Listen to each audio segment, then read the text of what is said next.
Hello, everybody, and welcome back to another episode of XTalknIsh with your boy X. And unfortunately, no Ish this morning, but he will be back with us for Week 18 recap show on Tuesday. As always, if you are here, please make sure you like and share this broadcast. If you are on Facebook, please make sure you like the Facebook page as well on YouTube. You're more welcome to hit that subscribe button and hit that notification bell so you can be notified for shows like this one in the future.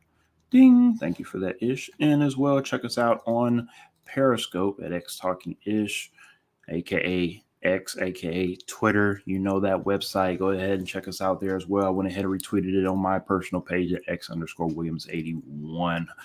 All righty then, you guys know why we are here. This is the last week of the regular season. Of course, the regular season started just yesterday with a couple of pretty decent games. The first game, I would say, it was kind of sloppy for the most part, the Steelers and the Ravens, but the Texans and the Colts definitely kept everybody's attention on the NFL last night with a hell of a performance by C.J. Stroud and the Houston Texans. We'll talk about that, of course, on Tuesday in the recap show.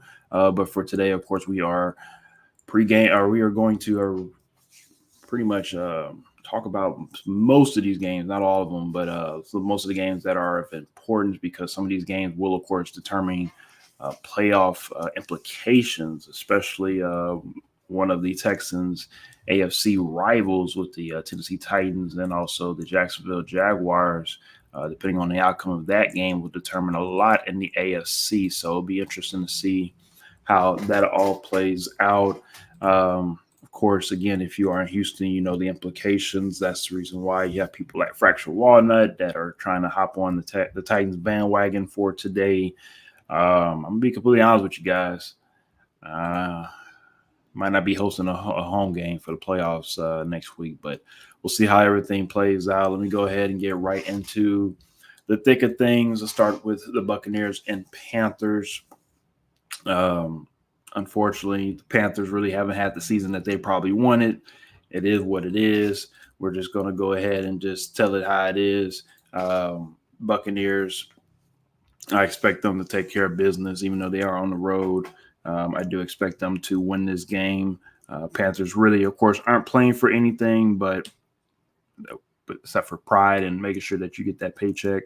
But other than that, Buccaneers, I will say I have been impressed with the Bucs this season when it comes to playing the way they have been playing. Of course, they are in that fourth slot in the NFC and will be in the playoffs next week. Don't really expect too many of their guys to be playing, of course, except for Baker, Mike. But it wouldn't surprise me at all if after the half, if the game is over and taken care of, wouldn't surprise me at all if they pull those guys to the side and say, hey, let's go ahead and get you guys ready for next week. So I'm going to go ahead and pick the Bucs. We'll go ahead and move on. Nothing of importance in that game in my eyes. So quick question for Fractuana. He asks, is T-Law playing today for the Jacksonville Jaguars? And at the moment, I haven't heard anything that he's not playing. So I'm going to take it as that he is playing. And, of course, like I said, we'll talk about that game very shortly. Browns and Bengals. Of course, if this was Mr. Joe Burrow playing instead of Jake Browning, this game might be a little different. But also due to all of the Browns players probably not playing as well because they're getting ready for their playoff run. That's why the Bengals are a 7.5-point favorite. But I think overall, I think the Browns are just a better team, and wouldn't surprise me at all if the Browns pull off this quote-unquote upset. So for this game, I'm going with the Browns, even with a lack of starters playing for them. Let's move on to the Lions and the Vikings. Again, another team that's gearing up and getting ready for the postseason. Comparison to the Vikings, where they are on the outside looking in. So technically, this game is very, very important for them. They are still technically in the mix for the playoffs, but with that 10th seed on the outside looking in at 7-9, they have to have everything go right for them, as in besides winning this game, they have to have, of course, Saints lose, Seahawks lose, Green Bay lose for them to even get a shot at the 7th seed. I just don't see that happening. I just feel like it's just too many dominoes for that have to fall into place for the Vikings to make it to the playoffs. I think the Lions win this game at home and use this momentum to propel themselves into the playoffs because Lord knows that the Lions need it, especially after last week and what happened in Dallas and blah blah. So let's if you are a Lions fan, let's go ahead and leave that in the past and not worry too much about what happened in Week 17. Let's focus on moving forward and what's going to happen in the postseason for the Lions. All right, let's move on to two very disappointing teams this season. Obviously, one team due to injuries with Aaron Rodgers, and another team due to just the Patriots kind of stuck in their own ways. Nobody's really going to be checking for this game. This is not a game of an importance. I'm just being completely honest. New England has been eliminated from the playoffs weeks ago. So at this point, they're really just playing for pride. And the Jets recently got eliminated as well. So for this being a pride game, I'm looking at a team that's, I feel, is a little bit more prideful due to who they have at the helm. But also, too, we'll have to figure out what's going on with this Patriots organization when it comes to what's going on with Bill Belichick moving forward. I think all of us are on the same page when it comes to this. Most likely will be Bill Belichick's last season as the head coach for the New England Patriots. Other than that, it would be interesting to see what happens moving forward and seeing what is Bill Belichick's next endeavors, either with the New England Patriots, staying in front office somewhere, or going elsewhere and maybe coaching somewhere like LA Chargers or Carolina Panthers, as team people have liked to bring out from weeks in and weeks out. I've stated and I will continue stating it. I think it's smart just to stay in New England, stay in the office, and go from there. I don't think Belichick has anything to prove, even without winning a Super Bowl, without Brady. Depending on who you are and what generation you grew up in, some people might see him as the GOAT, some people might not see him as the GOAT. So just one of those things where you're always going to be top 3, top 5 at worst head coaches ever in the NFL, because there are other coaches that have coached in the NFL besides Bill Belichick. And if he's okay with that, being in that mention of top 3, top 5, then hey, you go ahead and move on. If not, and you want to go ahead and try to win one more Super Bowl without Brady, then hey, go ahead and continue on coaching. Frash Warner says, only thing that's important is the fact that this might be the last time we see Bill in New England. Exactly, like Fracture Warner said. Now, this might be the last time we see him on the sideline.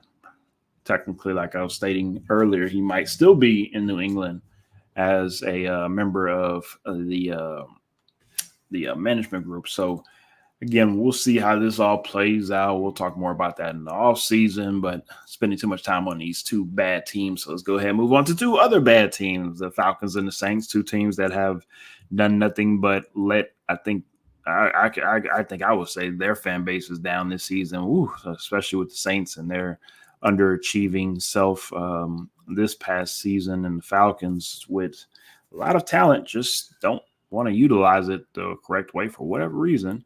I'm pretty sure, again, their fan bases look at them like they're crazy, but it's going to be very interesting to see how this all plays out in the offseason. I think both head coaches, I know it sounds weird, but both head coaches are kind of safe when it comes to getting fired at the moment.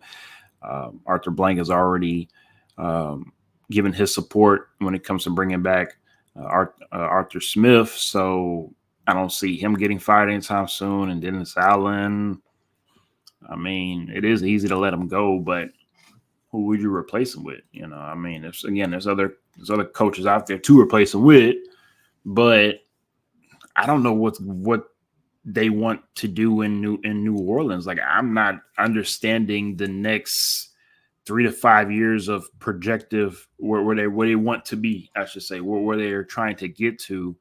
Wouldn't surprise me at all. Kamara is tired of being there. Wouldn't surprise me at all if he tries to seek somewhere else. Again, I'm not saying this year. I'm just saying in the future. Michael Thomas situation. I mean, it just seems like things have just not gone the way that they needed to go ever since Drew Brees has retired. So it's just, I don't know. It's just interesting to see what's going on in New Orleans. It's definitely as they call it, the Big Easy. It is not going very easy down there after Drew Brees have left the building. Fresh one that says, is Carr the worst signing of the offseason in NFL? Well, I will say if he isn't the worst, he definitely might be top 2 or 3 and might not be 2 or 3. So, yeah, I might have to agree with you so far at the moment because Carr was supposed to elevate. Carr was supposed to elevate this team.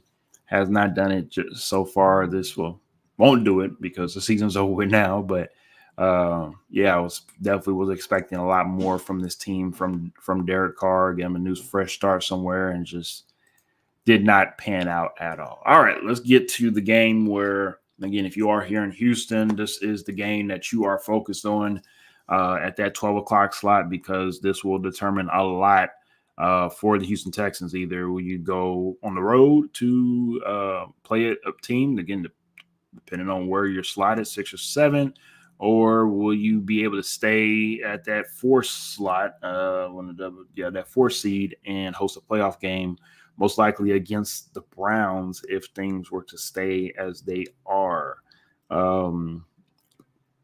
Again, it's going to be very interesting how this all plays out for the Houston Texans, and also not just for the Houston Texans, but also for the Pittsburgh Steelers as well, too, because Pittsburgh Steelers on that 7th seed on the inside might be looking out.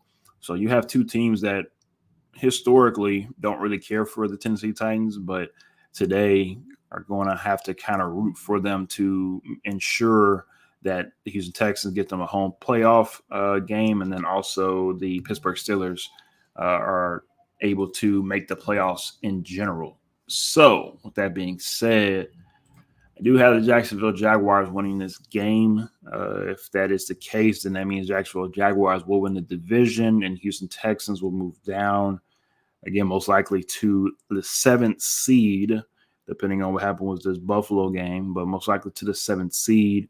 And that means Pittsburgh will be knocked out of the playoffs. Again, that is my thought process. I'm pretty sure the Titans will find some way to do Titan things and beat the Jaguars. And I'm pretty sure Mike Vrabel will get a nice little gift basket from Houston management for helping out and whatnot. So we'll see how this all plays out. It's going to be very interesting. A lot of swing of emotions for the next 3 hours. I'm pretty next because it's 10:30 now, for the next 4 or 5 hours for Houston fans. So we'll see how this all plays out. It'll be very interesting. Fresh one also says, either way, we weren't supposed to be in this position at all. I'm happy no matter what the outcome is. Yeah, but I mean, I understand what you're saying, but I mean, you're in the show now, so it's time to go win a ring. It's not about being prideful. I'm sorry, being grateful and just, hey, we're here. Let's just be happy that we're here. Nah, it's time to go. It's time to go win it, right? I mean, you get a chance to be in the big show. It's your opportunity to win it. So there's also, because of, like Fresh One I brought up about Bill Belichick in New England, this also could be maybe Derrick Henry's last time in a Titans uniform. That's something to maybe look out for as well in the offseason. My take, honestly, I don't think Derrick Henry is going to be on the roster next season. I think if you are the Tennessee management group, you did everything for him. He did everything for the Tennessee Titans, putting them back on the map, and you give him an opportunity to go chase a ring. Don't know what team that is for just yet, but for Derrick Henry, he also has to figure out what team he can get in and fit in with, because the offense is not going to be set around him. So he's going to have to fit in with a team that might not utilize him correctly, if that makes sense. So again, hopefully for Derrick Henry, he gets a chance to go pursue a ring, and Tennessee Titans need to find a way to rebuild faster rather than later, because the AFC South, it is coming. It is coming. Fraction One says Dallas in his future, maybe, but that's talk for all season. XTalknIsh. Yeah, definitely is all season talk. So we'll wait for the off season to talk about that. All right, let's move on to Seahawks and the Cardinals. Now, originally I was going to pick the Seahawks, which I did. And then I thought about it, and one thing I like about this Cardinals team, and they've done this all season long, even without Kyler Murray, they have competed. They have competed every game. This is not a team that's just going to lay down and just let you beat them. They compete, and um, I'm kind of worried now that I'm thinking about this Cardinals team because I really do feel like that they can win this game. The Seahawks, again, good team. I feel like just due to later on in the season, they kind of tailed off. They are 8-8 at the moment, which is how I see them, a 500 team. You know, one week they look great, the next week they look like So for them to be 8-8 at this point, and hopefully for them could be 9-8. They on the outside looking in at the 8th seed and hoping that maybe Green Bay loses against the Bears and they can find themselves into the postseason. So, of course, like I said before, I mean, there's going to be a lot of movement going on from the 12 o'clock games to the 3 o'clock games. So we'll see how these playoff and these implications all get sorted out within the next 5 hours or so. Speaking of the Bears and the Packers, let's go ahead and talk about the Packers right quick with their matchup against Justin Fields and for all the Justin Field haters out there. Even I have a cousin of mine who loves Ohio State and loves Ohio State quarterbacks, but we'll talk about how Justin Fields sucks. And for me, I'm the only person apparently that has to defend him and talk about how good Justin Fields really is. I think Justin Fields is an electric quarterback. I think he's somebody that, and sorry if you hear my son in the background there, but he's very hungry, so he's in the process of getting fed. But anyways, with Justin Fields, I've admired this season the way he's been able to come back and prove the doubters wrong, to be able to continuously get better week in and week out, and to pretty much not listen to the outside noise because he easily could have been like, okay, well, Chicago's probably going to go in a different direction. I don't need to play as hard, but seems like he's won back over the fan base. The fan base wants him. It really just comes down to what is the management group going to do moving forward. Of course, with GM Ryan Poles over there, seems like they might be looking into the draft with the next quarterback, but maybe they keep Justin Fields. Maybe they don't trade it to Atlanta. You know, it's just a lot of moving pieces that are going to come into play in the offseason. And unfortunately, I don't know what these GMs are thinking to where maybe they keep Justin Fields because they know what he can do in the NFL, right? You know, it's an unknown when you get a guy from the draft because you just don't know how they're going to perform in the NFL, right? So, you know, for Chicago, if you see what's working now, maybe you want to improve around it. Maybe you want to keep on beefing up the offensive line. Maybe you want to give them another weapon. You know, the running game is what it is. But the defense itself, it's good. It could be even better. But if the locker room loves this guy, fan base loves this guy, you might want to look into maybe keeping him and just building around. That's just my opinion. I do have the Bears winning this game, which will mean that the Seahawks could slide into that 7th seed in the NFC if everything plays out for them. Chiefs and the Chargers. I have them, of course, and I do have the Chargers winning this game. Now, some people might say it's an upset. Some people might say the Chargers are supposed to win. Like Ish states on this show all the time, Ish is worried about his Kansas City Chiefs. I'm not too concerned because they're a team that's been there, done that. They remind me of the Warriors in the NFL when it comes to, you know, they're kind of bored by the regular season. They turn it up in the postseason, and we'll judge them by the postseason play. That's just how I look at the Chiefs. I don't think they care too much for this Chargers game. Wouldn't surprise me at all if the Chargers take care of business as they should here in LA. And the Chiefs, like I said, they're ready for that. They're ready for that. Whoever they have the matchup with, either if it's Buffalo or whoever, like I said, that finds a way to make themselves in that 6th spot. Most likely it will be Buffalo. I don't see that changing, but again, we have to see how everything plays out after this weekend. So if it is Buffalo and Kansas City, which is a matchup we've been talking about for weeks here on XTalknIsh, It's just said for weeks now he has Buffalo. So we'll see if he changes his mind.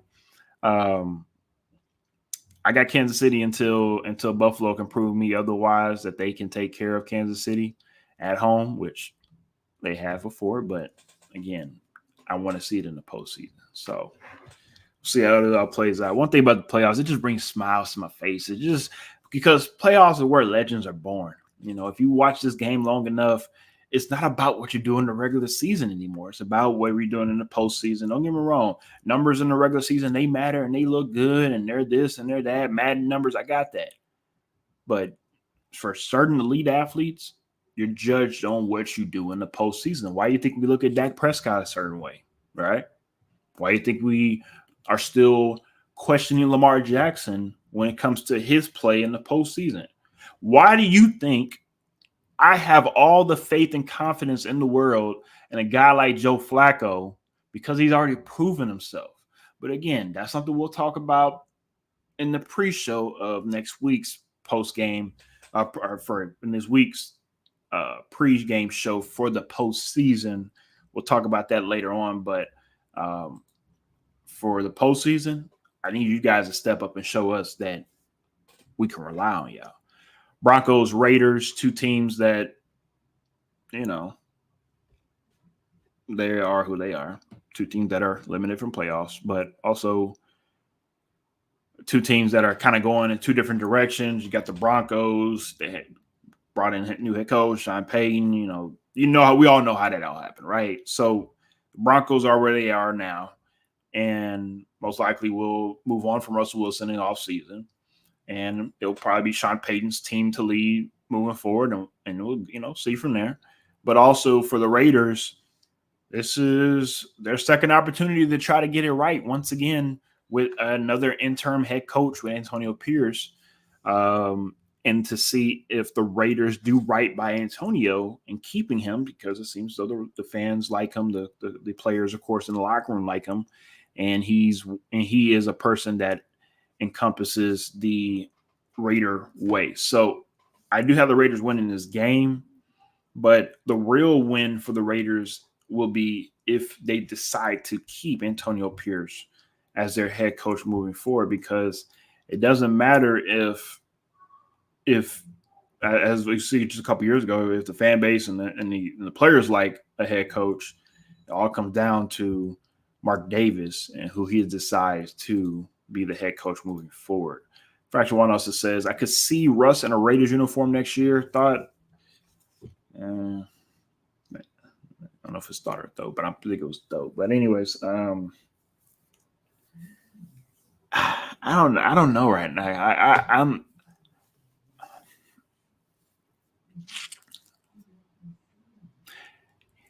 I mean, it makes sense, but it's just I don't know right now. Let me think on that, Fracture, because I don't know where I see Russ right now at this point in time. I'll be honest with you, it's probably me at all. If he says, "Hey, I'm taking my money, I'm going home.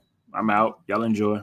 I'm gonna go do some fashion runway shows with my wifey and take care of these kids." I mean, I don't know. I think at this point in time for Russ, I don't think football's fun for him anymore.